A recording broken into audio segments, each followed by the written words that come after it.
My name is Piotr. I'm working for the BZEN about 2 years. Mostly here I'm working on the electronics and the electric drive system.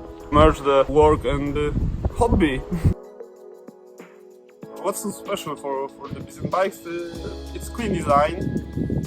We use the best quality materials to build the bikes, as the saddles, hand grips. We use the belt drive, that is clean, there is no grease. The bike is very light, it's only about 14 kilograms.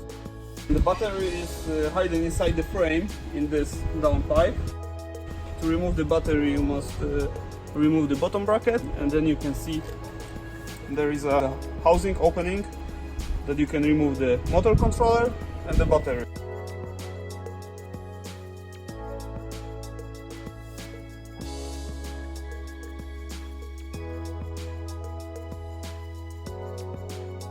We are proud that this bike is totally made in Europe, in Poland.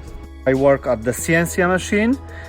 Sometimes I have a possibility to welding the frames. CNC machine is a machine to produce the pipes. On the engine lathe we cutting the head tube, the tube for the pedals. This is my part of job. I really like to cutting, to writing the programs, to create. Yes. A few bikes ride constantly. It's about 5 to 10 bikes which we have in tests in our company. That workers come to work and try that we can see what's happened with the components.